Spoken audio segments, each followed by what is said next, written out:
I know, at the end of my last review I said I'd see you next time for my review of Shelby Oaks, but I ended up getting sick about a half hour into that movie and had to leave, and haven't been able to see it since. So, the new It show it is! Hi everybody, Anthony here from Awesome Anthony Productions, continuing Spooktober! And today I'm going to give you my spoiler review of the first episode of the prequel to Andy Muschietti's It duology, It, Welcome to Derry. But before we get started, please leave a like, and at the end of the video, if you think I've earned it, please subscribe and hit that bell icon to be notified whenever I post. Now on to the review. Set closer to the original time that the book was set in, the 60s, this show is obviously a prequel, but sort of follows the same premise at first. But by the end of the episode, my jaw was dropped and my expectations were fully subverted. But we'll get there. The show starts with a bang, an intense sequence where we follow a young boy named Matty, played by Miles Eckhart, sneaking into the cinema to watch The Music Man. It's not long before an usher notices him and chases him out of the theater, and from there, little Matty is on his own, hitchhiking on a snow-covered highway. Eventually, a family picks him up, but pretty quickly after that, we see the style of It 2017's horror start to rear its ugly head. Because this family, whether under the influence of Pennywise or not,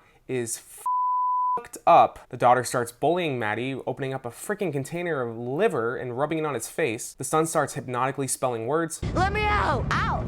O-U-T!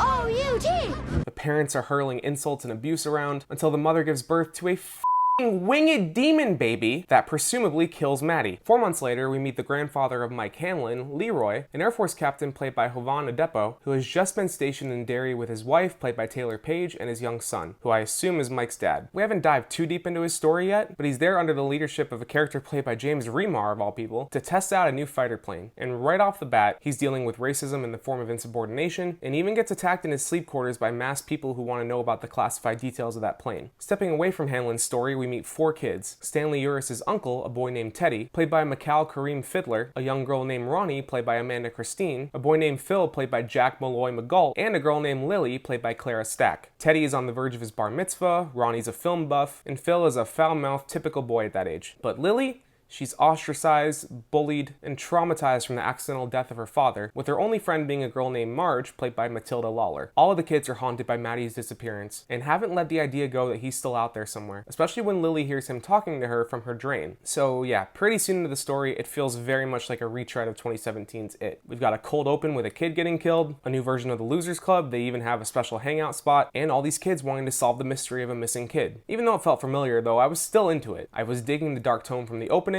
really enjoying the banter between the kids and the comedy it brought to the plot, and I was starting to get sucked into the plot with Leroy Hanlon. It helps that everybody just kills it here in their roles, from the kids to the adults. Andy Muschietti's direction is still a star in its own right too, as are the cinematography and visual effects. Everything just looks sharp and polished here, but not without allowing some grittiness and nastiness here and there, which all combines with the 60s aesthetic very well. And the CGI on the demon baby, while noticeable, is good enough, and the character has such a grotesque design that I found it very effective. The scares are solid here too. That opening scene just ramps up the tension until it goes into full horror, and there is a truly great and scary scene after Teddy's dad tells him about the horrors that Jewish people experienced during the Holocaust, involving his lampshade in his room coming to life with a bunch of different faces. I also really dig the direction that the show is heading in, promising us an interesting introduction to Pennywise's character, following up on some teased backstories from the 2017 film, including the burning down of the Black Spot, and even the return of The Shining's Dick Halloran as an Air Force officer. But even then, I was still thinking to myself, I'm enjoying this, yeah, but it really just feels like a retread of that first movie set in the 60s. And then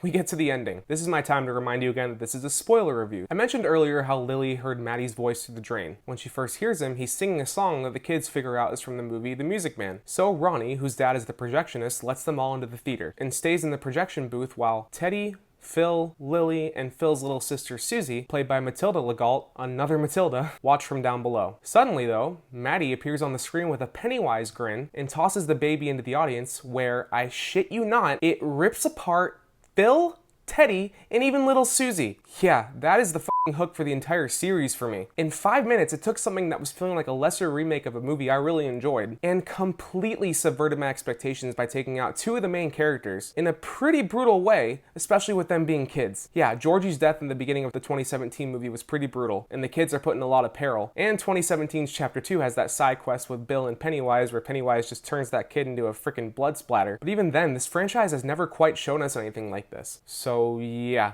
Stakes have been sufficiently raised, and I am very much ready for the next episode on Halloween. And that's my spoiler review of It, Welcome to Derry, Episode 1. Thank you so much for watching. If you enjoyed this review, you know exactly what to do. Please leave a like, subscribe, and hit that bell icon to be notified whenever I post. While you're at it, you can leave a comment, let me know if you saw this show and what you thought, and if you want more of my content, you can click or tap on these cards right here. They'll take you to my review of Black Phone 2, or just over to my channel where you can check out the rest of my reviews. Thanks for watching, everybody, and I will see you on Halloween for the ending of my Horror Movies That Made Me series.